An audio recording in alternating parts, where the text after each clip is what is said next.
Good evening and welcome to webinar number 27 by the Foreign Correspondents Club of South Asia, FCC South Asia. My name is Munish Gupta and I am Secretary of FCC South Asia. It is a very interesting webinar and very timely one today. The title is India's Twindemic of COVID-19 and Air Pollution. And today we are going to be in conversation with an author and an expert. But let me first introduce our panel. We are very happy and proud to welcome Mr. Chetan Bhattacharji. He is the managing editor of NDTV. And of course, my senior colleague and our veteran journalist, the president of the FCC South Asia, Mr. S. Venkat Narayan. And without further ado, and we might be joined later in this broadcast by Mr. TimWitcher, who is the bureau chief for South Asia for AFP, the wire service. But without further ado, I move on to Venkat. Venkat, please introduce our special guest for this evening. Good evening in India and good afternoon in Switzerland. We are delighted to have both of you, Dr. Maria Neira and Jyoti Pandey Lavakare, with us. Jyoti has written this book, which we are going to discuss. And when we are discussing about the headline, she came up with a twindemic. Twindemic, the word has been added to the English language only this year. It was first used in July. In August, one of the reporters for the New York Times mentioned twindemic. And after that, everybody else picked it up and it has become a popular vocabulary. And we used it in our headline so that people in India who may not have heard of it before become very familiar with that. Let me first introduce our special guest who is joining us from Geneva in Switzerland, Dr. Maria Neira. A warm welcome to you, ma'am. She has been directing the Department of Environment, Climate Change and Health at the World Health Organization in Geneva, Switzerland for the last 15 years. Throughout her tenure and up until now, she has led and advised on policy and management in key areas of environmental health. Prior to that, she served as Undersecretary of Health and President of the Spanish Food Safety Agency. She is from Spain. During 1993-98, she was coordinator of the Global Task Force on Cholera Control. She began her career as a medical coordinator working with refugees in El Salvador and Honduras for Médecins Sans Frontières, or Doctors Without Borders. She then spent several years working in different African countries during armed conflicts. Born in Oviedo, Asturias, Dr. Neira is a Spanish national, a medical doctor by training, and specialized in endocrinology and metabolic diseases and public health. Among the many distinctions, she has been awarded the Médaille de l'Ordre National du Mérite by the French government and received an Extraordinary Woman Award by Her Majesty Queen Letizia of Spain. Early last year, she was nominated among the top 100 policy influencers in health and climate. Now, Jyoti, her book is actually the subject of discussion today. She's a member of the FCC. Right now, she's an independent financial journalist, author, and clean air evangelist. She started as a radio journalist 35 years ago while still in college and began her professional life as a reporter with Economic Times in 1990, moved to Dow Jones Newswires in 95. She switched to writing columns for national and international newspapers after relocating to California in 2006. After moving back to India, she wrote a regular column on startups and entrepreneurship for the Business Standard newspaper and later for the New York Times India Link. She currently writes on air pollution for domestic and international media. She also writes fiction and creative nonfiction. And this is her first book called Breathing Here is Injurious to Your Health. It was published by Hachette in November 2020. As a clean air evangelist. Jyoti has co-founded Care for Air. We are doing this event in collaboration with Care for Air, and Care for Air works in bringing awareness of the health harms of air pollution and advocating for clean air for all. And she lived in Palo Alto in California and moved back to New Delhi to raise her children in her home country with a stronger sense of their cultural and regional heritage and identity. She is a trained Hindustani classical musician and continues to live in Delhi in the hope that she won't be forced to become a pollution migrant one day. Nothing could be more topical than this discussion on Jyoti's book. As of today, in India, 950,000 cases of coronavirus there have been, and 139,000 deaths. In the world as a whole, 65 million people have been affected with coronavirus all across the globe, and there have been 1.5 million deaths. And air pollution alone, as Jyoti calls it, it is a pandemic in slow motion. 1.67 million people died last year from bad air, and in the whole world as such, 7 million people died prematurely because of bad air. So this is a very serious issue, and I'm sure all the people who are watching this event all over the world and in India will listen to what Maria and Jyoti have to say. May I now request Munish to take it forward? Thank you. Thank you, Venkat, and welcome back again. I just wanted to make another note that this broadcast today by the Foreign Correspondents Club of South Asia is in association with PIO TV for the Indian diaspora and United News of India Television. Of course, courtesy Chetan, I hope we see some excerpts of this also on NDTV. But coming to the subject, and while Venkat said this is a discussion on Jyoti's book, but I think it is more than a discussion on the book. It is a mission for awareness. It is a mission for cleaning the air. It is a mission for survival of the human race in the future. And in times of the pandemic today, COVID-19, I think we'll still find a vaccine for it. And people may start getting saved down the line, maybe next year or something. Dr. Neira could tell us better. But when the air is polluted, millions of people keep dying every year, and it only gets worse. I'm reminded of just one thing before you start, Jyoti. I met up President Abdul Kalam once a few years ago before he passed away, and he said to me, "How old is your son?" At that time, he was 9, and he said, "Do something, otherwise your son would be walking around with an oxygen cylinder on his back and a mask fixed to his nose." So there we go. It's harrowing. But tell us about your book. Let's start with Jyoti, and then we'll request Dr. Neira to come in.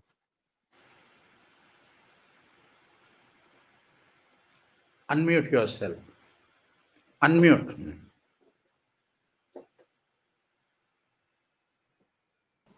Okay, can you hear me now? Yeah. So just before I start, just a quick thank you to the Foreign Correspondents Club for hosting this event. And thank you very much, Munish and Venkat and Emily and Sebastian and everybody else who helped me put this together. And thank you so much, Maria and Chetan, for agreeing to be part of this conversation.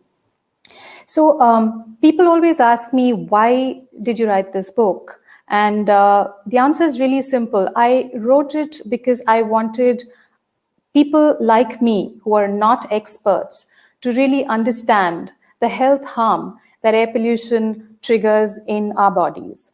We actually can't see these deadly particles. They're a fraction of the size of human hair.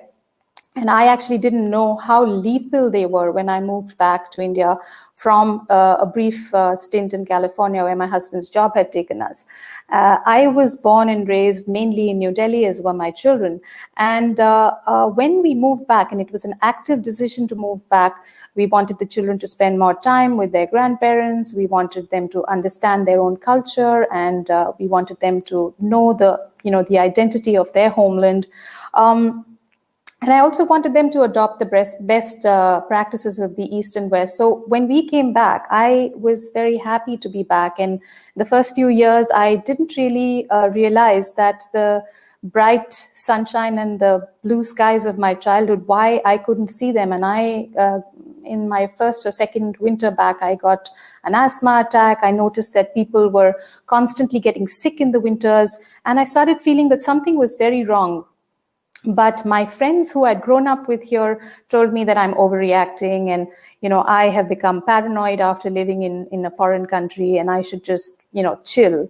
My expat friends, on the other hand, were telling me that I was stupid to come back here and expose my young children to the toxic air that they were seeing, and a lot of them were planning to move out. So I didn't really understand whether I was overreacting or underreacting. And being a journalist by training, I just decided to dive straight in and investigate, really find out from the science and the evidence whether air pollution was really this terrible thing that was killing us all, or I was if I just become paranoid. What I found was shocking, and more shocking was that all this information was available right out there. It was there for the asking. It was just hidden in plain sight. It was in research silos. It was with the scientists and researchers, but it was not simply and accessibly available for all of us to understand. Then I think I was fortunate enough to find other parents like me who were worried about this and who had been educating themselves. And we came together and banded to form Care for Air.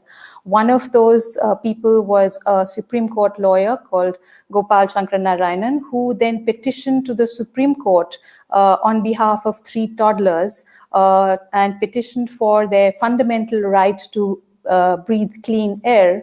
And amongst this petition is now known as the firecracker petition, but there were many other aspects to that, and it's all detailed in the book.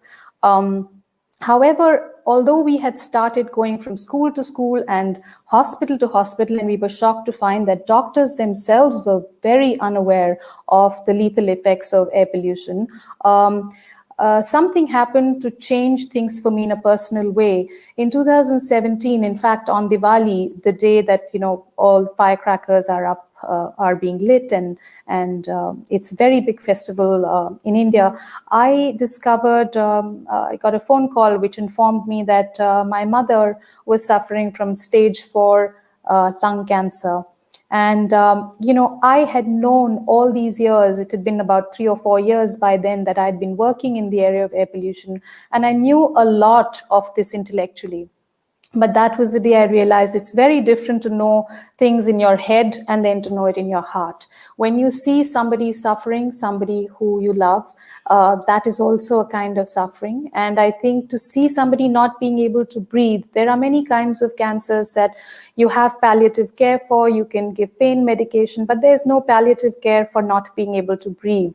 And to see somebody in their last few weeks just be dependent on a mask and struggle with every breath was very, very difficult to watch. And I think after my mother passed away, I felt that I needed to make meaning from her death. I needed to let other people like me who, none of us realized this is really in our own backyard. Air pollution was not happening to someone else, somewhere else. It was happening to us right here in our own backyards.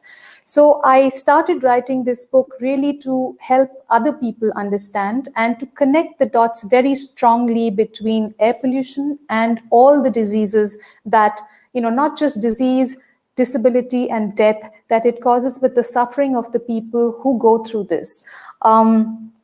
There are many things, many learnings that I had through the writing of the book, but I just want to quickly touch on the 4 main learnings that I found in these 4 or 5 years that I would say, I think I started working in air pollution around 2014. So in the last 6 years, this is what I've really learned.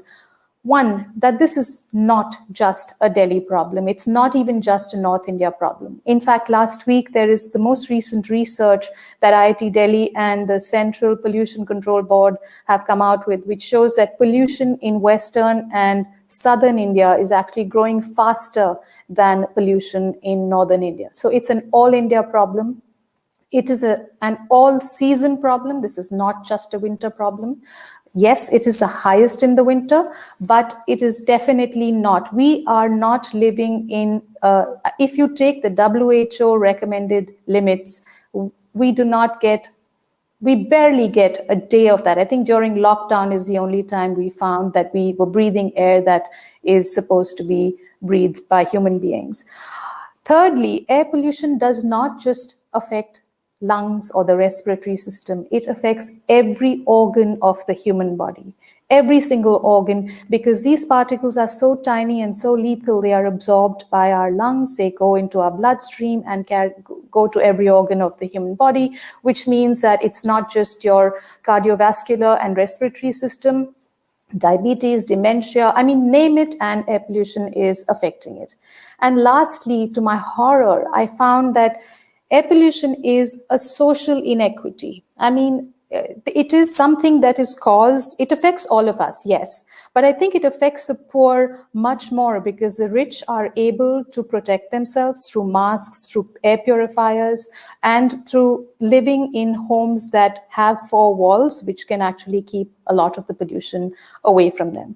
Also, the research that I have found shows that the rich tend to generate more pollution, and unfortunately, the poor tend to suffer from more of that pollution generated by the rich. So profits are booked privately, but the harm is all of us. It's a collective harm that we all go through. There are many other things that I found, and they are all listed in the book, but I think for that you'll really have to read the book. And I just want to say that the purpose of the book is really a tool. It's a mission, like Munish said. It is meant to act as a tool for people who do not understand the science and evidence, because although it is out there, it is complex sometimes and not easily accessible to them. So I try, through my personalized story, to make the science more accessible, to simplify and amplify the science and evidence behind air pollution. I'm going to stop here. I think the rest, Dr. Maria Neira will be able to throw more light on. Thank you, Jyoti. Thank you very much. That's very interesting and very important, the task that you undertook.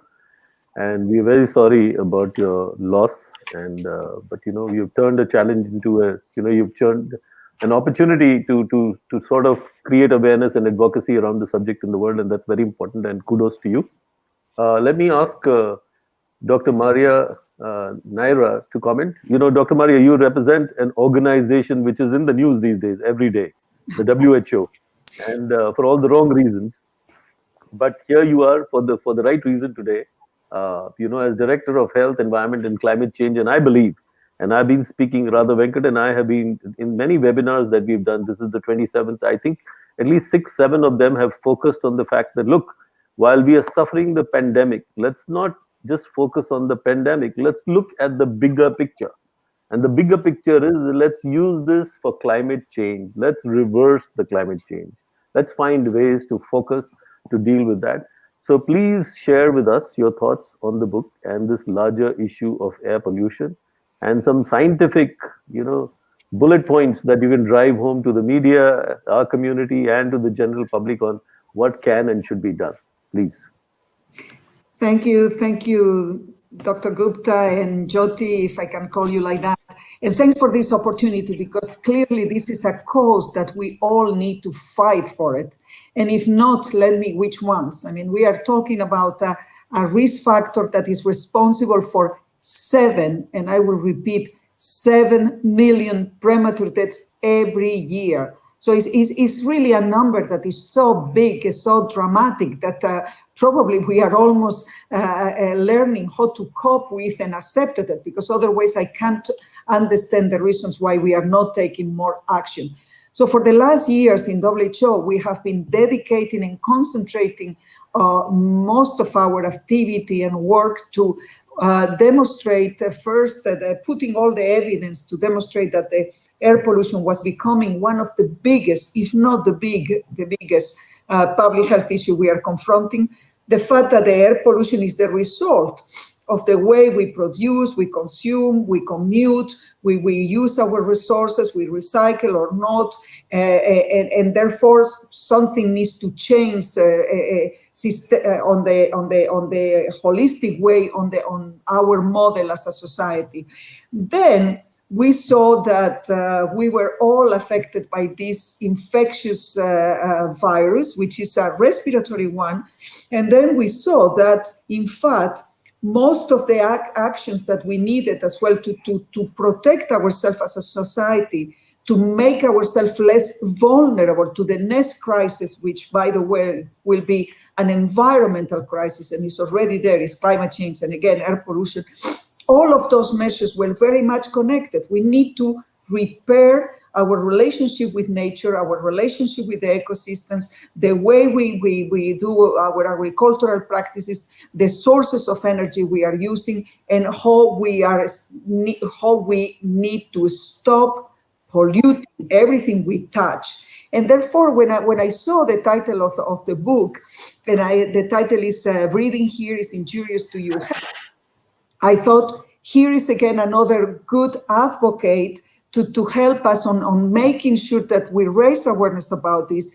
We keep pushing for politicians to know about this, and the idea is that no one, no politician, no government, no mayor, no policymaker can say one day, oh, I didn't know that it was a health issue. This is unacceptable. They all know that if you take actions to reduce air pollution, you are contributing to reduce the 7 million deaths. If you postpone action to reduce air pollution, you are somehow contributing, or somehow responsibility will be on your shoulders in terms of how many deaths will be caused at the end of the year because of the inaction and because of maintaining those levels of toxic air we breathe. If there is something that we need to do every day, is breathing, and you are suffering with your children, with your daily life in some polluted places around the world, we need to breathe. There is no doubt about that. And me as a medical doctor, one of the things that impressed me the most as a clinician is the first case of a very acute asthma that I tried to treat on a very young girl. And I was terrified myself, because when you see somebody who cannot breathe, it's really very, very dramatic, and the anxiety and the terror you see in the eyes of the patient is terrible. And so I decided that if we want to cure our patients, we need to cure as well our planet, or the places where we live, and therefore making sure that at least the air we breathe is decent. I mean, it's not a perfect, and it's not pure like in the mountains here in Switzerland, but at least it's something that will not kill us. So the book, I think, is done by somebody who is very powerful. And why is very powerful? Because you don't have a more convinced activist and an advocate than the one that suffered in their own family and was confronted with the disease, and was confronted with the lack of action, and it was confronted with the somehow lack of knowledge about the problem. And then you want to contribute. Those activists, those advocates, whether they are journalists or doctors or anyone around the world, they are extremely powerful. In my career, I met a group that is called Moms for Clean Air. And that was amazing, because they made the connection between the environmental risk factors and the health of their grown children. And those were amazing, powerful women. And they were all women, so sorry, no discrimination for the grandparents, but they were an association of grandmothers. So this is the type of movement we need, because people need to understand that this is very serious. We are putting at risk not only our health, but a new generation. You know that we have more and more evidence now proving that, of course, this is affecting our lungs. Who will discuss that? You can, even if you don't have any training, you will perfectly understand that what you breathe will affect your lungs. And maybe you cannot put a name to the diseases, but you will understand that. Then it goes to your heart and your cardiovascular system, and then it reaches your brain. and it reached the brain of the fetus that is still in the mother, and then because the toxic air will cross the placental barrier and start to have an impact on the development, neurodevelopment, and then we are losing that brain. Sometimes I make a joke that I don't think is very funny, but sometimes I say that maybe because it's affecting our brain and we are losing our IQ, this is the reason why we are not doing more. I know that it's not a funny joke, but it's probably what is happening. So my call is for Jyoti. I hope you will be very successful. I hope that many people will read your book to understand, to have answers to many questions, to raise their voice, to put pressure on their politicians for more action.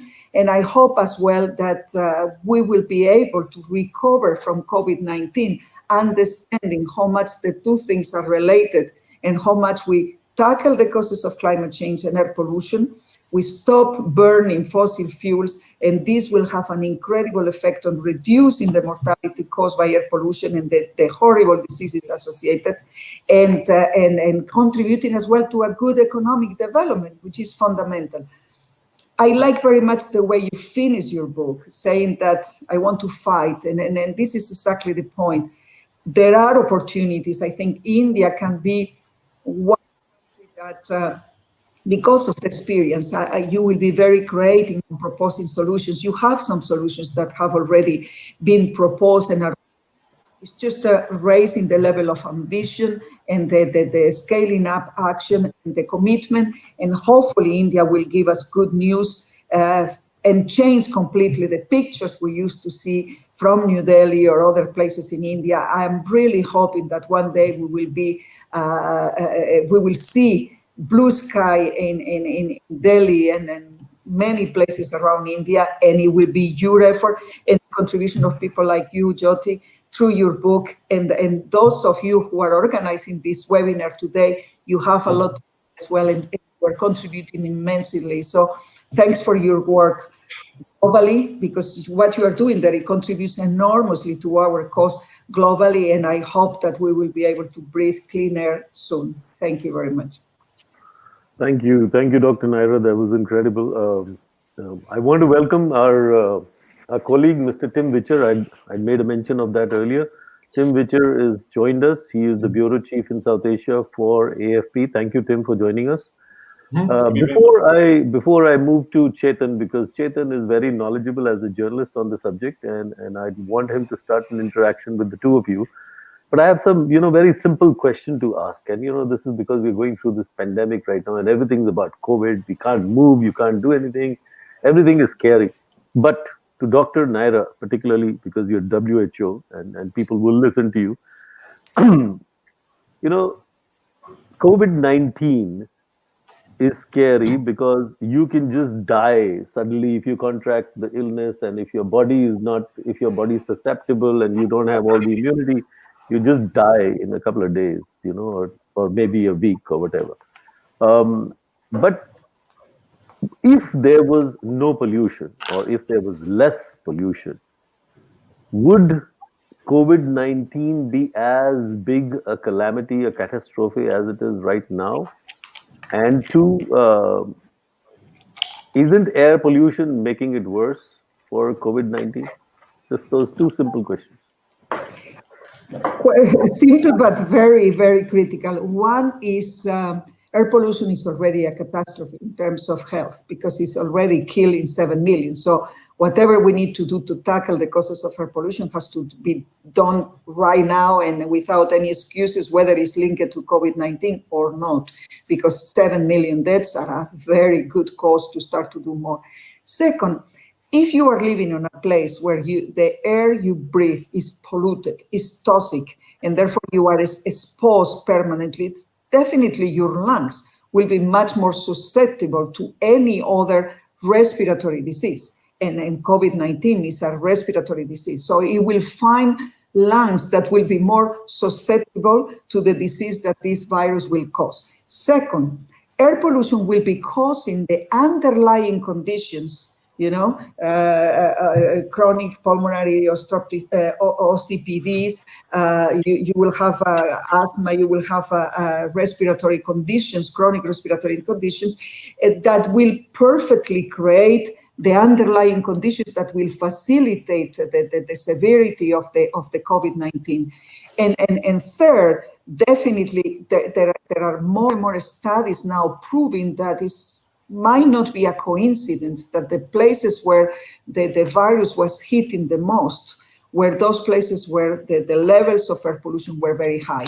Is this a correlation and is a causal effect that we still need more research? No doubt, there can be different causes, but clearly is not good. I mean, nobody will argue that having air pollution is helping to decrease the impact of COVID-19. That for sure. So we need to tackle air pollution no matter what, by default, by mandate, and now more than ever, because we have another infectious respiratory agent that is complicating very much the picture. Thank you, Dr. Neira. Makes things more abundantly clear. I yield my floor to my learned friend, Mr. Chetan Bhattacharji, to please take this to the next level of dialogue and interaction, and for the next few minutes, and then we'll come back to Tim and the questions and Venkat. Thank you, Chetan, please. Mr. Gupta, Mr. Narayan, thank you for a very warm welcome over here, and really glad that Dr. Neira could join us. But Jyoti, if I may begin with you, I mean, it was really wonderful reading this book. It had a sort of an autobiographical sweep to it. But what's striking is that through your mother's illness, through her cancer, you kept investigating the links between air pollution and her cancer. Now, given that air pollution is actually linked to a vast number, something like over 200 illnesses, how do we move to a scenario where more people can start establishing, or can start at least questioning, the links between air pollution and what they are suffering, and demanding answers? Where do you see, how do you address this gap in awareness? So I think there are at least 70,000 scientific papers that link air pollution to health harm. 70,000.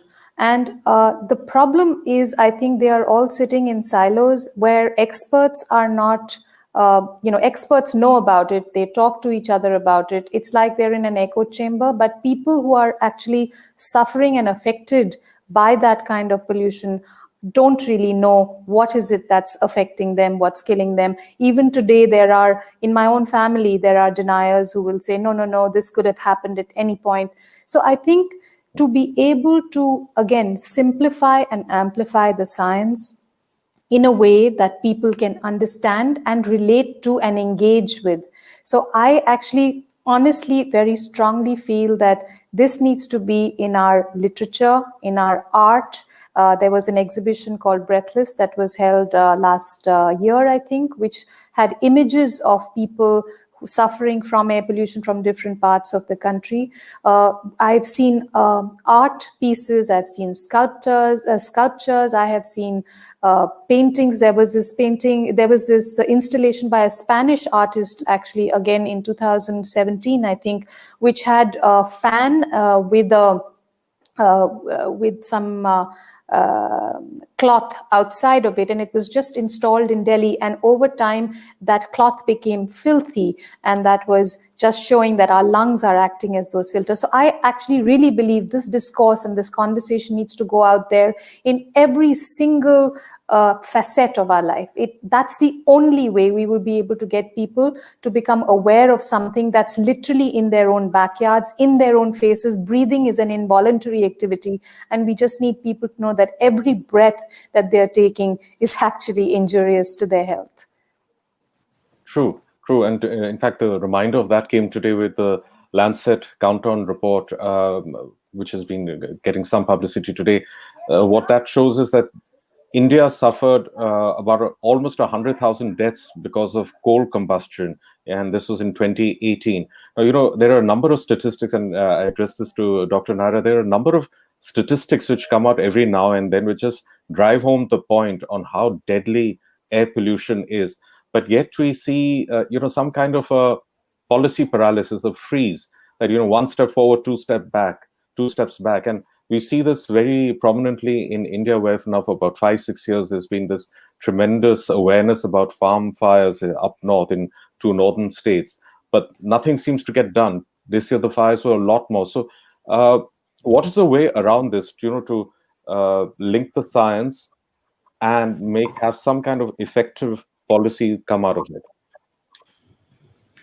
Yeah, what is clear is that we are not doing enough, particularly if we take the proportion of the problem. I mean, when you have 7 million premature deaths every year, you will expect an incredible reaction from the world, from all governments, particularly those more affected, and then ensuring a proportion between the problem and the reaction to the problem. That is certainly not at all the case. So we are not yet there at all. In terms of knowledge and advocacy and recognition of the issue, we are increasing exponentially. We have, maybe citizens, not all of them know about it, but I can tell you that at the World Health Organization, all ministers of health, we have been signing resolutions with them, recognizing the big issue, organizing agreements and plans of action and roadmaps. And then last year, the Global Conference on Air Pollution and Health. So the ministers of health of 194 countries are very, very much aware. They have signed a resolution and they have taken some commitments to act on it. Obviously, not at the speed or at the level of ambition that we would like as a public health officer to see.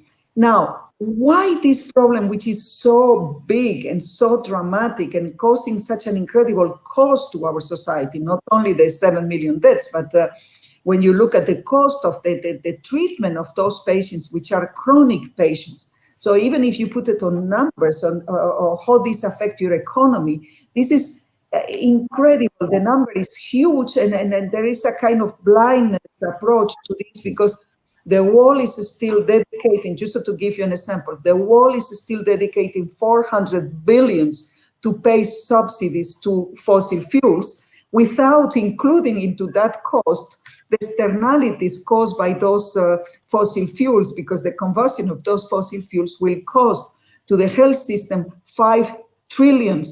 So it's completely the lack of coherence in terms of policy recommendations is dramatic, to call it in one way. So we are mobilizing everyone, the media, the art, as Jyoti was saying, the journalists, the writers, books, citizens, mothers association, citizens, the children that working on climate change are now understanding that there is a big overlap, and we are, as WHO, we brought the 7 to the agenda of climate change and the COPs, telling them that in fact there is an overlap between the causes of climate change and the causes of air pollution, which is the overlap is the burning of fossil fuels. So at least the 70% of overlap on that. So there is an incredible problem stated here, and again, no recognition. However, it's true that things are happening, and there is a much more recognition and an important reaction to that, but still not enough to the magnitude of the problem.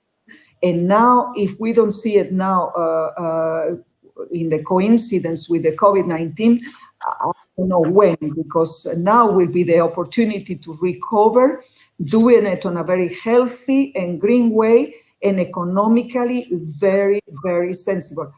Last point, $1 invested on fossil fuels energy, $1 invested on renewable energy will generate 4 times more jobs than $1 invested in fossil fuels. If we don't see those arguments, if we still say that this is for economic reasons, for development reasons, that we are not stopping this polluting environment, I don't understand why, because the economic arguments are as strong and powerful as the scientific ones. As Jyoti said, more than 70,000 scientific papers now dedicated to this. What else? Exactly, yeah, and I hope, at least the jobs argument, the promise of jobs is something that politicians would, political leaders would take up. Jyoti, very quickly, a very quick question to you on the advocacy thing. That is the path you have chosen, the advocacy.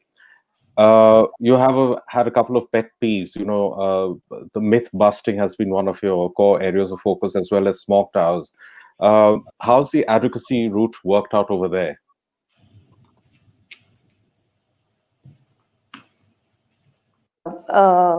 Courts with our advocacy on smog towers. Smog towers are a complete ineffective way. Actually, to reduce pollution, you need to reduce emissions at source. And that is the only way that you reduce pollution concentrations of lethal PM 2.5, etc. Now, putting up outdoor smog towers is actually like putting an air conditioner outside and hoping to reduce global warming. It actually does the exact opposite, because if you have a smog tower which uses a filter, for example, that filter will get choked, and then where will that go? It will go into a landfill, and then it will get burnt, because a lot of our waste is actually burnt. And because of that, then that smoke goes back into our lungs. So I say smog towers are not just ineffective, they're actually doing the opposite of what they're supposed to. And they're just a red herring to make people feel that, oh, somebody cares for us, somebody has put a air purifier out there. So I'm really glad you brought this up, because this is really a pet peeve, and I wish we could get more traction on stopping these outdoor quote unquote purifiers. They just don't work. Another pet peeve, if I may just take another minute, is people believe that immunity actually, in India, you have this thing about I have great immunity because I'm from India or from any of the Asian countries. That immunity works very well for microbiological pollutants, but for this kind of particulate matter, those, the effect of PM 2.5 or any solid particulate matter on the human body is cumulative, irreversible, and lethal. There is no other way about it. No one builds immunity to PM 2.5. Otherwise, honestly, smokers would have the best immunity. So I rest my case. One question for both of you, which is again linking the science with the effect on policy. There are a couple of good things that are actually happening, positive stories. One of them is the Ujjwala cooking gas scheme, where one recent report from Boston actually showed on that it had managed to save tens of thousands of lives in the last couple of years. So that's an excellent thing. On the other hand, the same report also pointed out that India is suffering something like more than 3 deaths every minute, and these deaths are linked to air pollution. Now, we're at a crossroads, after the COVID pandemic, when the economy has to be brought onto track, and everyone is talking about a green recovery as a response to this twindemic. But at least in India, is there enough political will? How do we ensure that the government will actually go down the path of a green recovery, a full-scale green recovery, rather than just lip service or just a limited bit of action on, say, some renewable projects? Dr. Mare, would you like to go first? Sorry, can you repeat the last question, the last part? I couldn't. The last part is how do you see this playing out in a country like India, in a developing country like India, where, we need to get the economy back on track very fast? But how do we ensure that the recovery will be green enough? I think this argument or those arguments that have been used in the past about how moving into a green path or a green economy or a green development are in competition with an economic development, I think they are losing totally power now. I mean, when you look at Sweden, will you say that Sweden is a poor country or a country that is putting at risk their economy? Or Denmark, or all the Scandinavians, or even many other countries in Europe, where, I'm coming from a country, Spain, where the north of Spain, where I grew up, we grow up with the thinking that, we are producing energy using coal, and it's very bad for our health, but who cares? We have employment, we have a very good economic development, so nobody was challenging the health problem. And today, this will be absolutely unacceptable. We don't have coal power plants. and coal-fired power plants, and our economy is much better. And nobody will accept this argument and sacrificing our health. London in the last century. So I think those arguments are totally completely losing power and going down because they are not sustained. As I say, the renewable energy will provide an incredible amount of space for economic purposes and economic development. A new transport and mobility business that is growing up as well. The sustainable transport. So there are many initiatives that will require a strategic thinking. Of course, there will be some shift, there will be some expenditure, but a country like India, who has been able to, technologically speaking, doing incredible things, I'm sure that if they put all the brilliant brains you have around on a very strategic way, they can achieve both perfectly. The sustainable development and the economic development without any excuse. Jyoti, would you like to quickly weigh in on that? And then I just wanted to add that actually the benefits of clean air clearly outweigh the costs of cleaning it. I mean, that is a given. There are enough studies and there's enough research that has been done on that. In fact, there's one study recently that estimates that air pollution actually costs India 8% of its GDP. That's about $560 billion in 2016 due to lost productivity, premature mortality, and morbidity. So people who are sick and ill and they're spending on doctors, not showing up for work, that does not show up. Economic growth is an indicator, and I'm an economist by training. I can tell you economic growth only captures some part of the growth of an economy. It does not take into account the developmental factors of, good health, education, and the things that are intangibles in there. So I think it's a myth that that air pollution and economic growth are in conflict with each other. I would totally agree with Maria that they are completely go together. If the intention is there, we can reset to a green growth. And I think India can show the way and show the world that here is how we did it ahead of time. And I'm very hopeful that at some point we will get there. In fact, on that theme, there's actually a question from one of our viewers, Sebastian, who has a question for Dr. Neira, asking, through examples from different countries that have successfully fought air pollution, for China, for example, what could the Indian government do that it's not already doing?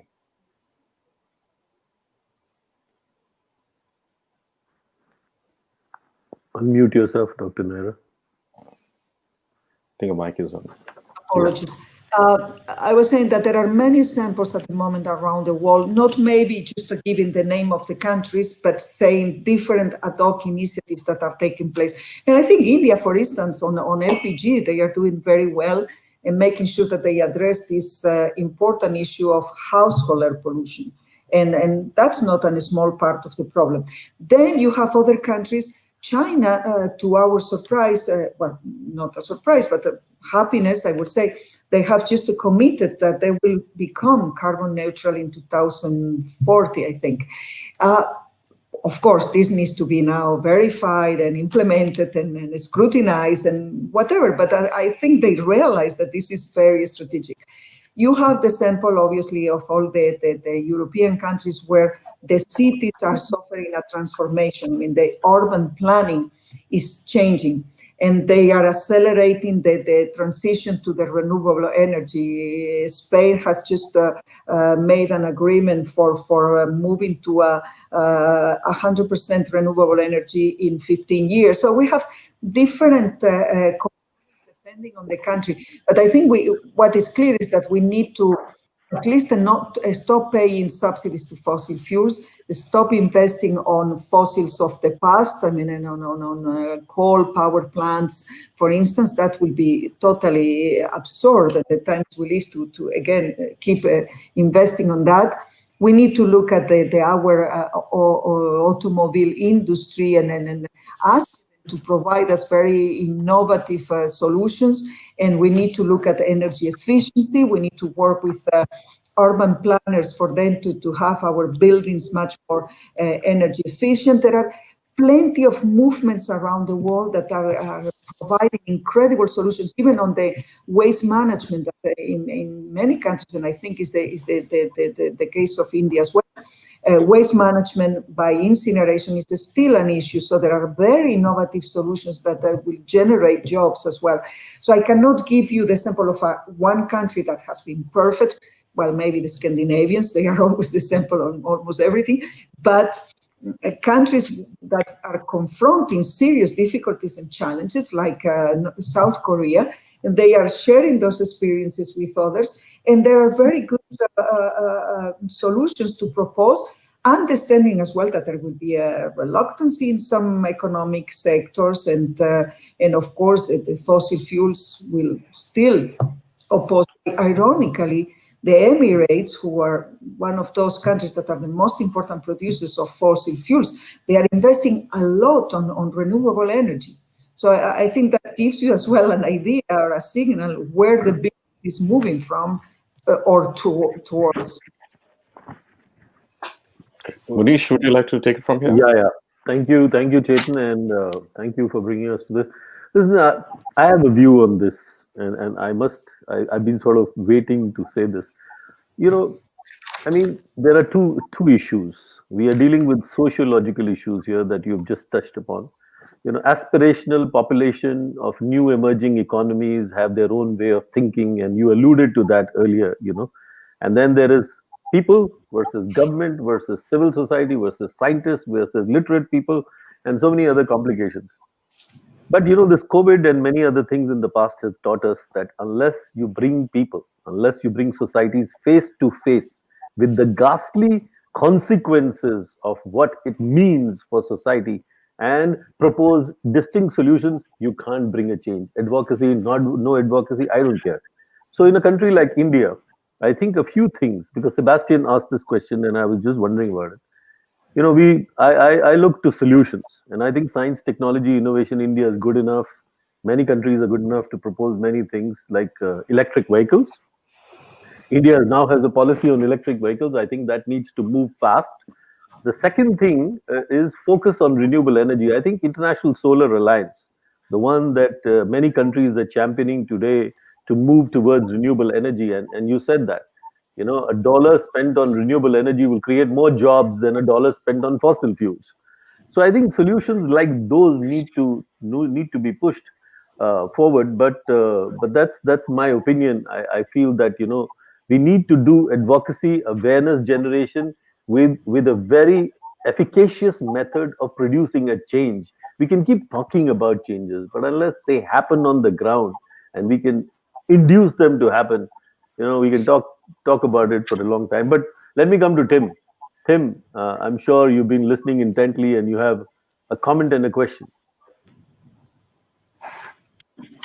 Thank you for joining us tonight, doctors. Jyoti, are there any proposals that you can put forward for Delhi? It is a very special case, and it is a very, as you know, it's a very severe case as well. What things can we do straight away? And perhaps to both of you, is there going to become a time? Is there a deadline to do something where we get a point of no return? I think we're already at a point of no return. This is a public health emergency, and like I've been saying, this is a silent and slow pandemic, and it's already we're already late in handling this. If we have the right intention, I think there are several areas. Pollution is caused by a bouquet of there are a bunch of problems. There are a bunch of sources that of pollution, and we need to have a bouquet of solutions for those, addressing each problem. What I would do if you were to ask me is I would have a short-term, medium-term, and long-term solution, but I would not handle it on an ad hoc basis the way it has been done in the past, where every winter we're in firefighting mode, we're in crisis mode. I think we need to address the crop stubble burning issue, because that does kick off the pollution season in a big way. I think we do need to at least make sure that things like firecrackers are banned entirely, because there is no such thing as a green firecracker. We don't have the luxury at this point of time to entertain ourselves by burning things when we have that luxury, because there are countries who do that, 4th of July and Guy Fawkes Day, all of that. But you first need to get your air down to breathable levels to be able to burst firecrackers. Those are just two things, but I would say pushing towards electric, and Delhi has notified an excellent electric vehicles policy. And as Chetan and I were discussing earlier, there is a very good Prime Minister's Ujjwala, where we are trying to get indoor, where the government has got clean cooking fuel for across 800 million people. And we are in a situation where indoor air pollution, which actually contributes almost 30% to outdoor ambient pollution, can be addressed with that. So there are a lot of solutions. I think the instant solution today would be to first enforce existing laws very, very seriously. I mean, when your neighbor starts burning trash in their backyard, that should just not be allowed. Or if there is so much, our landfills are burning. The Ghazipur burning of last week could be seen from outer space. Now, those are not things that we should be standing for at all. Those are things that could immediately be handled. So we should have a bouquet of solutions where there are short-term, medium-term, and longer-term solutions which lead us towards clean air. And we need to be more ambitious with our goals. I don't think we can wait till 2030 or 2040. There are people dying every day, people getting sick and dying. We just don't have the luxury of time. We need to move forward faster and with more urgency. Dr. Neira, do you want to add something, or should I move to the next question? Please go ahead. Just to add maybe that the point of not return is conditioned by how many deaths are you considered as acceptable. If you want to accept 1 million deaths every year, then your deadline is different. That if you say, I am not accepting even 1,000 deaths, then your deadline is today and is very urgent. So I wanted to be provocative on that, but the deadline will depend how many deaths you are ready to have on your shoulders. In terms of solutions, I think India has a fantastic and very good plan for tackling air pollution, a very good assessment of the sources of pollution, a very good plan, a national, sub-regional level at the city. So the best experts on air pollution, among the best experts on air pollution, are in India.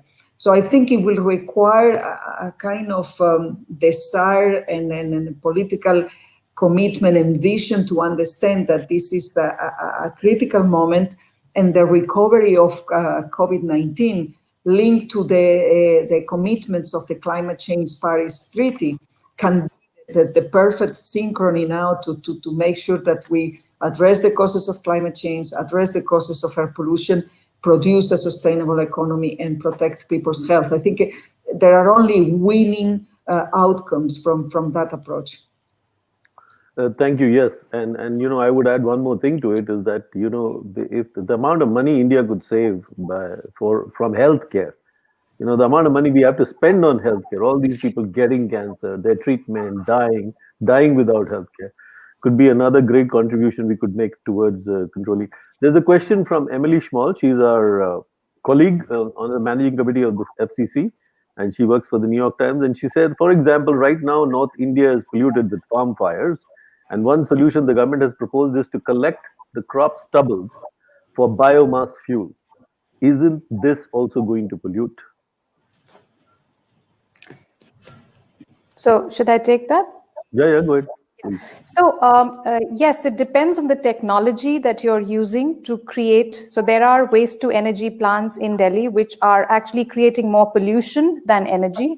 So if you're going to use poor technology and you're not going to follow whatever the other aspects are when you're trying to make biomass into convert it into energy, then clearly you're not going to solve the problem. But I think in terms of crop stubble, actually, North India is growing the wrong crop in the wrong state and at the wrong time. So this is all there in one chapter of the book, where I have actually talked about how we should not even be growing a high water intensive crop like paddy in Punjab, which is water scarce, at a time in the summer when it is planted, there's actually no water. So you're giving Punjab water, which is subsidized, pulling it up from the ground. And therefore, Punjab has actually set up this Punjab Subsoil Water Act, which does not allow the farmer to plant the crop early on. Earlier, paddy was planted in May, and now they have said that you cannot plant it before June because that's when the monsoons hit the north. So what happens then is that you're planting the crop later, then the crop is harvested later. By then, the winds are changing and blowing all the smoke towards the denser parts of the northern plains. And by then, the temperatures are falling. It gets trapped in the bowl with the Himalayas acting as a barrier in the north. And what are we doing? We're ending up just smoking all this crop stubble fire. And that's the wrongest thing to do. You're killing an entire North Indian. Almost 40 million Indians in the north of India are breathing these spurious fumes for a crop that is actually, if you look at the FC, and I have all the details in the book, where there are the crop, that there is so much paddy, there's so much rice sitting in our FCI and all the warehouses. We don't need that much. We are exporting our water. When you export paddy, rice, you are exporting water from your country. We don't need that much of paddy growing in the north. So actually, we need some agricultural scientists to sit down and create a policy, because these farmers who are just like us, they are people, they breathe the first fumes that come from the burning. So it's not that they don't suffer and they're just lighting the fires for us to suffer. They and us, we are one. They are the first inhalers of those fumes, and they are being given a wrong policy. So again, the solution is at the policy level. And that's why I want people to know about it, so that that outrage then goes into making better policy and enforcing that policy. So actually, paying people to give the crop stubble to them, that's wrong. You have to actually penalize polluters and encourage people who are not polluting. IKEA, for example, I think is trying to make some stuff out of that rice stubble. They've come out with a new range of products which are made from rice stubble. And I think those kind of things could be encouraged. Innovative solutions there could be encouraged, where you have people who are trying to reuse and recycle that crop stubble, even if it's a wrong crop at the wrong state at the wrong time, at least until in the interim period, try and use that crop stubble to make something out of it. If you pay the farmer to buy his crop stubble so that it can be made into something, that's fine. I couldn't agree with you more, Jyoti, because you see, look what's happening during COVID times. The government of India has put out so many challenges, science, technology, innovation challenges, millions of dollars. Fight this. How do you overcome the challenge of this? And we've suddenly seen a plethora of excellent innovation and technology coming out. So if they were to put out a challenge on what to do with the stubble, I'm sure you'll find non-polluting solutions come out, because biomass fuel does, you don't have to necessarily use stubble only for outside burning biomass fuel. It can be turned into feed. It can be turned into, like you said, IKEA product. And also there is a particular type of rice that is being grown in Punjab where it does not even lend itself to being, I have a farmer, I've talked to farmers who tell me that the stalk of that stubble is it's got such high silica content that you can't actually even burn it to make something out of it. So you need to take all that in mind. You need to figure out which sort of, which seed should I grow, which time should I grow it in, and what do I do with. Because another farmer in UP, a Bulandshahr farmer who I interviewed, was telling me that, in the past when they used to use all this crop, they still use it for their farm feed. They still use it to keep their animals warm in the winter. And they said, we use a different type of rice. We do not use the same version of rice seed that Punjab uses. So somebody needs to sit down. It's not my job and your job as citizens. We pay our taxes. We expect the government to do something on this. And we want solutions that are good for our farmers and good for us as well, because no one's aspiration is poor health. Even if you have aspiration for economic growth, you do not aspire for ill health. So I think that needs to be kept in mind. This is about our health, which is to be the first and foremost thing. But I would still flag that chapter and send a book copy to the Punjab Chief Minister and the Indian Council for Agriculture Research, because it's important to do so. One question before I move to Venkat, because we are running out of time too. If we don't change the air we breathe. If we don't change the air we breathe, how quickly are we going to die? How many years are we cutting? Because sometimes people only understand when you put this thing in front of them. Both of you. So, okay, Maria, do you want to go first? I just want to talk about that the Air Quality Life Index. I don't know if you've seen that. The University of Chicago actually has a measure for this. And you'll be shocked to know that by living in Delhi, you're losing almost 10 years of your life. And the all India average is about 4 years. So if we were breathing air that is within the WHO limits, which is less than 10 micrograms per meter cubed for an annual level, the annual mean, then we would be living 10 years more as Delhi residents breathing clean air. Currently, we are losing 10 years of our life. So there is an AQLI, which is the Air Quality Life Index, which is University of Chicago's EPIC, I think it's called the Energy Policy Institute of Chicago. There's a website for it. You can actually click on any place in the world to find out how many years of your life you're losing by not breathing clean air. And India, of course, has the highest, the dubious distinction of having the highest premature deaths. No. Dr. Neira, you want to? Yeah. And so we have several tools where we can, is AQ Plus, and there is a map, which is terrible. You click on the map and you see the estimated deaths per year. So I think there are plenty of tools to estimate death and diseases according to the air pollution. But it's quite dramatic, but for some reasons it's not yet there. I mean, it's probably because it's a silent killer. It's probably because people used to breathe whatever is around. They don't complain, but this has to change because it's nobody can argue that breathing polluted air is good for health. I mean, that's nobody can do it. So I would say that, we should go around telling people, look, they could add 10 years to their lives or lose 10 years in their life. This is something that people would do for health, fitness, whatever reason. But, it's got to be put into people's head like this, and then come the movements like, whatever, protests and stuff, and then the governments have to do what they have to do, but people have to join hands. Venkat, I'm sorry to test your patience. Yeah, no worries. The ongoing agitation of farmers and blockade of Delhi by these thousands of farmers from Punjab and Haryana, they're growing the wrong crop in the first place. The Punjabis are basically white eaters, and they don't need to raise paddy and sell it to the government at minimum guaranteed price. And the godowns are full of rice, and people are not able to consume it, and we are having to sell it to abroad at cheaper rates and all that. And why don't we simply ban the growing of paddy in Punjab, for example? Jyoti, what do you think about that? If I was the Prime Minister of India, I would do that, but I don't think you can ban things in a democracy. So we do need to create that right policy, and we need to actually, Punjab should not be growing this kind of, it should not be growing rice at all. This is a throwback to the time when we had that PL 4808.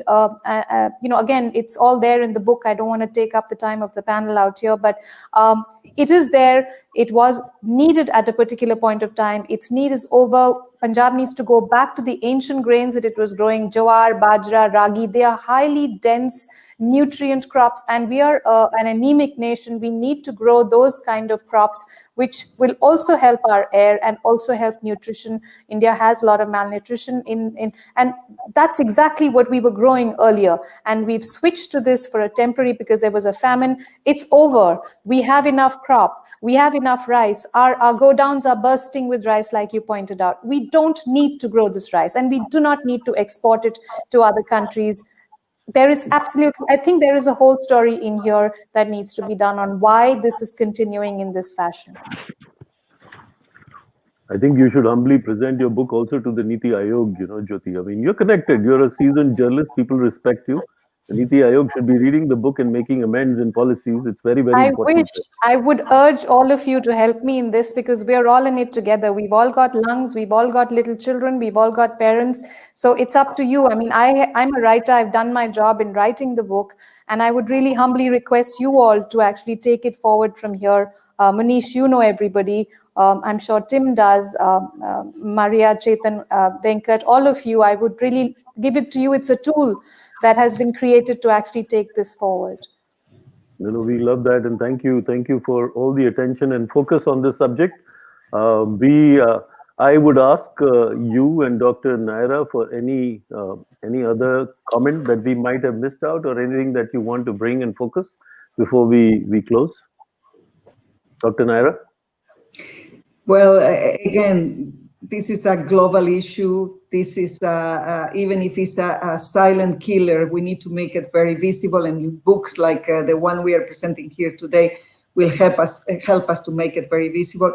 Your contribution, some journalists supporting on all of that will be enormously appreciated. And I hope that we will all wake up and having a better air to breathe, and therefore our IQ can be again growing as it was growing until now, and hopefully will help us to take better decisions in the future. All the best with the book, and hopefully will be very, very much read it and distributed, and people will be aware of the work that all of us here we try and humbly to do every day. Thank you. Thank you very much for the opportunity. Jyoti? I just want to add that I think private responsibility goes hand in hand with public accountability. And I think we all need to do our best. I mean, it's not enough for households to start segregating their trash and actually composting it without corporates coming in. For example, if Amazon or Flipkart decided that every single of their delivery vehicles would be an electric bike, that would itself help. And as a consumer, I would then put my money where my mouth is and say, I will choose Amazon over Flipkart, or Flipkart over Amazon, because they have the electric bike. So I need to use my ballots to get the right kind of government, which will give me the right kind of policy. And I also need to use my wallet to choose who I will and what I will buy to actually get the kind of clean air. And I have to be prepared to pay for it, because that company may have to charge me a little bit more for the cost of clean air, and I should be willing to pay for that. So what I'm saying is, it's not just private individuals, it's corporates, it's the government, of course, because the government actually is the largest polluter as well. And they need to get their house in order. And all of us together, this is not a task that any one of us can do alone. We all need to do it together. We all are complicit. We are all implicated in this, and we all have lungs, and we are all suffering from poor air. Thank you very much. Thank you, Dr. Neira and Jyoti. And I particularly want to thank my colleagues. Chetan, thank you for taking the time out and being a very important part of this panel. Please come join the club. Please be a part of us also. And thank you, Tim. I know you rushed from wherever you were to join us, and on behalf of this particular broadcast of Foreign Correspondents Club, I want to thank United News of India and PIO TV also. And now over to you, Venkat, for the final political diplomatic vote of thanks. Well, thanks, Munish. Jyoti, congrats on the book, and I would love to see the book translated into Hindi and several other languages, so that it reaches and sold at a very inexpensive price, maybe 20-30 rupees or something like that. And WHO could also get into the act by getting a book like this translated into different languages of the world, like French, Spanish, and Arabic, or whatever. And I would like to see the growing of paddy banned in Punjab, and I would like to see India stop using coal to create energy and generate more through solar power and other renewable energy sources. But that's a long-term dream, but we are aware of the problem, and I think the government is doing something about it, and all of us have a modest role to play in making this happen. And thank you very much for a very useful discussion on this book, and people who have watched it, who have heard us. would have learned something which they did not know before. And thank you, everyone. Maria in Switzerland and the rest of us in Delhi, and everybody who is watching it all over the world, including Jyoti's friends in California. If you could not hear that, sorry about that. Maybe something was the matter. Thank you so very much and good night. Thank you. Thank you.